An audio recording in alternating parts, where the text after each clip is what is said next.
Ну, официальная статистика показывает, что преступность не такая уж высокая, да, в целом. То есть, если сравнивать с другими городами России, есть где и хуже.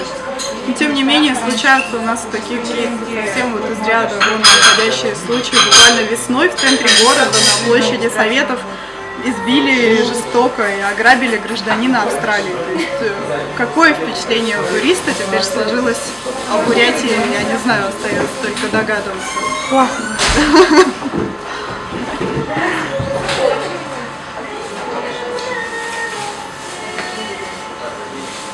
Мама сразу собрала вещи и сказала, я больше сюда никогда не приеду. Он уехал на следующий день, и вот он ничего не сказал плохого о Бурятии, о жителях. Он просто сказал, что в Россию я больше не ногой. Ну, это мелкое хулиганство, воровство навсегда было. Но сейчас, наверное, я не милиционер, я даже не скажу. Говорят, снижается. Не знаю. Ну, я считаю, что у нас в Бурятии в последнее время, слава богу, стала достаточно спокойной республикой. Туристов очень много, и как бы в этом плане как-то органы, я смотрю, больше следят, там, патрулируют и так далее.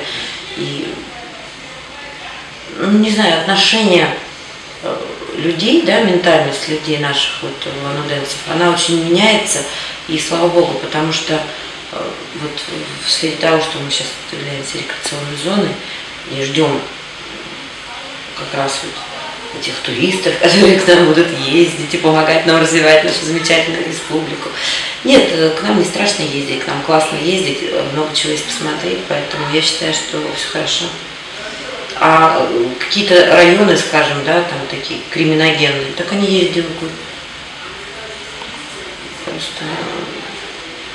Любому туристу, как и везде, где бы он ни находился, в России, в Бурятии, за рубежом где-то, любой человек, который занимается таким вот туризмом свободным, да, он знает, что есть районы в любом месте мира, в которые, ну, не надо ходить, не стоит, либо без сопровождения. Это я не могу сказать, что вот там у нас. На почве алкоголя, мне кажется, надо это меньше пить и меньше пить всякого. Я не слежу за преступностью, я не знаю. Ну, правда, не знаю, что сказать. Преступность в Бурятии есть. И как ни прискорбно, наверное, все-таки по ощущениям она на достаточно высоком уровне находится.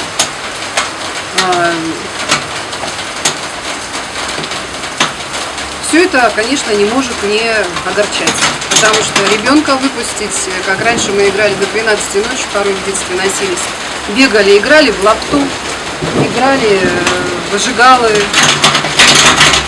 Сейчас этого уже, конечно, себе я, например, не могу позволить, чтобы ребенок где-то задержался там дальше 10 часов вечером. Ну, просто страшно. Просто страшно за судьбу, за жизнь ребенка. Вот. Конечно, на такой прекрасной земле вообще не должно быть преступности, я считаю. Говорят, наш регион занимает одно из ведущих мест в России по уровню преступности. Наверное, это так. Но также я знаю, что наша милиция работает хорошо, она не такая коррумпированная, может быть, как в других регионах. Я не сталкивалась с коррупцией в милиции. Слава тебе, Господи. Ну, тут только все время остается переплевывать через левое плечо и говорить, что пока лично не сталкивалась, и очень хотелось бы никогда с этим не столкнуться. Я считаю, в целом безопасно в центре, ну, вот, в таких местах, где места оборудованы видеокамерами, системами слежения. Ну, а как всегда, где-то в пригородах, в рабочих поселках все неспокойно. Наркомания, алкоголизм и как результат высокая преступность. Это все существует, конечно. Ну, если раньше в Улан-Удэ вообще невозможно было ходить, сейчас более-менее стало. Потому что я помню, когда я училась в училище, это опасно было ночью ходить просто. Если ты одна куда-то идешь, это 100%, что что-нибудь случится вообще, очень страшно было. Сейчас нормально, более. Мне мама очень переживает, если я куда-то еду, она говорит, не ходи одна. Я говорю, мама, я тебя умоляю, я говорю, в Улан-Удэ страшнее ходить, чем где-то там. По ночам надо не ходить и поменьше по кабакам. Я вообще не хожу в такие заведения, очень редко хожу. И ночью не гуляю. Потому что я мама, в первую очередь. Ну, я знаю, что в городе очень опасно именно ночью. Но это здравомыслящий человек. Студентку утром да? на пробежке убили. Ну вот, просто я думаю, что если человек не даст повода, то он не попадет в какую-то дурную ситуацию. Или... Ну да, есть у некоторых, допустим, профессий ночью в кабаке играть. Да, музыканты у нас очень сильно страдают, что они ночью идут и просто попадают злоумышленникам в руки, так сказать. Да. Но никуда не деться, по-моему, это везде. У нас, кстати, не так сильно ярко выражено. Я думаю, что у нас гораздо спокойнее, чем где-либо было. Но, вот, допустим, меня поражает вот эта ситуация сейчас, которая складывается. Детей нельзя выпустить во двор. Дети не гуляют одни. Ну, некоторые родители, конечно, смелые, пускают своих детей, но я очень боюсь своего ребенка, наверное, еще долго не выпущу. Очень опасно. Сейчас это педофилия или что-то невероятное происходит, дети просто исчезают. Говорят, что типа машину заманивают котенком. Котенка выпустили, дай, пожалуйста, котенка, это мой, и затаскивают в машину. А что с ним, с ребенком делают, неизвестно. Это, я даже не знаю, как это объяснить, это дикость какая-то, я не знаю, что с таким, наверное, не знаю, что с такими людьми можно сделать, и откуда они вообще берутся, что за дикость. Ну, не надо и про преступность, я ничего не скажу. Вообще ну, далека. Безопасно, как бы. Далека я от этого. Ну, нет, опасно, конечно. Ходим, конечно, что-нибудь и своруют. Надо аккуратненько все закрывать. Дома находиться. Не бегать никуда. А по новостям все время какие-то... Ну да, что-то там ограбили, кого-то там убили. Но я считаю, все равно спокойнее у нас, чем, например, в тех городах. Наркоманы. Наркотики, главное. Наркотики большое дело играют в воровстве. Воруют-то в корыстных целях. Не то, чтобы себе обогатиться, что не обогатятся, лишь бы только купить одну дозу наркотика. Из-за этого чаще всего, наверное, процентов, мое мнение же, это же не мнение милиционеров, мое мнение, что из-за наркотиков люди воруют. Потому что нужны деньги на выпивку, нужны деньги на какую-то дозу, нужны деньги. Воруют по мелочи. Пищу, вкусно поесть, сумки воровать с продуктами на рынке. Вот я пошла на рынок, там украли у мужчины сумку с продуктами. Ну, это что такое-то? Есть хотят просто, наверное. Работать-то никто не хочет, такие люди-то. Есть хотят. Да, преступность есть. Вот. Даже среди детей. Особенно детская. Вот мы недавно столкнулись буквально. Да, что? В марте. У меня украли телефон. Кошмар. Среди своих? Да. Ну там дети, которые... Дети подошли к детям и украли телефон. То есть ограбили это называется? Ну, да, может. Грабеж среди бела дня. Среди бела дня. Причем мы нашли, значит, по базе данных пробили тут же через минуту, кто это. Ну, нам завернули в отношении этого ребенка дело производства, потому что он не достиг совершеннолетнего возраста, и до 14 лет, или сколько там ему было, тоже 12, ну, ровесник, маленький ребенок. То есть сделать ничего нельзя. И сделать ничего нельзя. И вот спрашивается, как я, законопослушный гражданин, плачу налоги, а моя милиция, полиция, то есть, защитить в этом плане не может, хотя бы вернуть мое имущество. Его допросили, а он... Хотя было все известно. Вот я вот этого понять не могу как-то.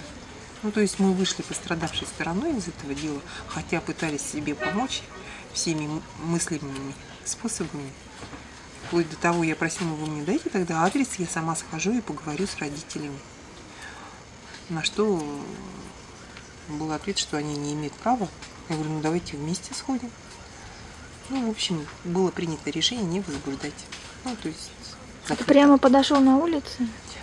Мы были в торговом центре с подружкой. Он подошел, якобы обратил на девочек внимание, но не заговорил. В это время как-то умыкнул телефон из кармана.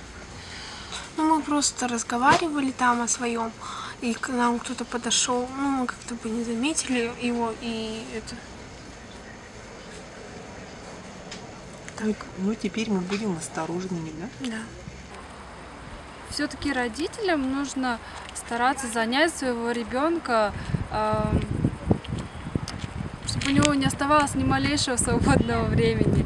То есть, чтобы он учился, ходил на разные кружки, посещал спортивные секции, ну или еще вместе проводил время в семье, какие-то семейные праздники, дела.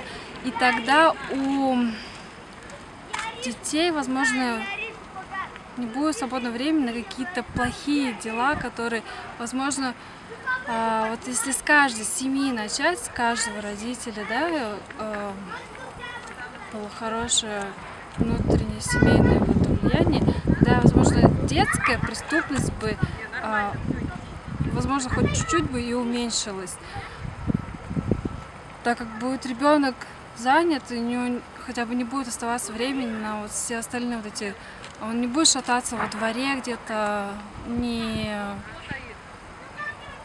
как сейчас видишь, если честно, детей, школьников, да, хоть и старших классов, но это ужасно стоят за углами и курят, и пьют, но это, кажется, начальные предпосылки к тому, что потом можно и там и нож схватить, там, не знаю, напасть на кого-то. Часто же бывает, что дети, даже подростки нападают на взрослых людей. Это ужасно, да. Но я считаю, что у нас все-таки в Бурятии преступность латентная, потому что мы много чего не знаем, то, что у нас происходит, и не информируют нас.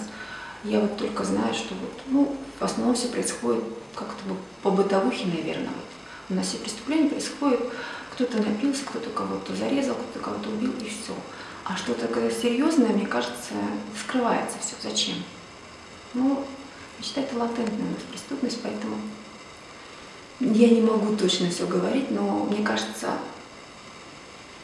это даже не афишируется, не обсуждается и не ставится в известность. Потому что я даже слышала, есть такие вещи, что кого-то где-то убивают, очень даже вот людей, особенно бомжей убивают, да? Ну вот какие-то там преступные группировки у нас есть, но это же не говорят, не об этом никому не рассказывают, но это и есть. А нам рассказывают, например, там, сын убил свою маму, там, или там, он зарезал свою тетю, вот и все. Такие вещи, только бытовых, мне кажется. Я вот просто хочу сказать то, что вот эта уличная преступность, да, она несравнима с той преступностью, которую мы потом слышим после каких-то таких правительственных, вот, тех нарушениях, которые сделаны государственными служащими, так громко сказано еще, так, государственные служащие, да, которые там где-то что-то как-то вот построили, и вроде бы объект такой важный для жизнедеятельности, особенно там вот объект, где находятся люди, где постоянно массовые мероприятия, и там вдруг выясняется, что вот конструкция, вот это несущие стены, сделаны из какого-то там непонятного материала, которая ведет к тому, что все здание не сегодня-завтра рухнет. Вот это страшно, вот эта преступность, вот эта халатность. И самое страшное, что она у нас всегда почему-то остается безнаказанной. Безнаказанным совершенно. Ты знаешь, что этот человек, на него заведено уголовное дело, а года через 2-3 он сидит опять где-то тут же, там же, и буквально занимает какую-то должность, но такую же, но там, где его имя уже не так слышно и не так видно, а его супруга опять не так, в общем, занимает опять ту должность, которая позволяет ей делать какие-то определенные вещи. Вот это да, вот это обидно. И многие, когда ты сидишь в кругу своих знакомых, вот есть люди, которые работают и думают, ну вроде бы я работаю, вроде бы я получаю зарплату, ну ладно, ну не хватает, ну ничего страшного. А есть такие, которые думают, ну все же воруют. И я вам скажу, что в моем окружении уже есть такие люди, которые дошли до 27-30 лет, да, и говорят, все, я не могу больше зарабатывать. Я не могу больше зарабатывать. Я хочу получать больше. Я хочу зарабатывать в день больше. А получать официально в день больше, ну, это мало кому удается. Там, не 1000 зарабатывать, а 10 тысяч в день. Либо ты бизнес свой хорошо потянул, растянул, да, развил, либо ты воруешь. И вот эта преступность, вот эта преступность в верхах, она позволяет потом низам делать подобные вещи.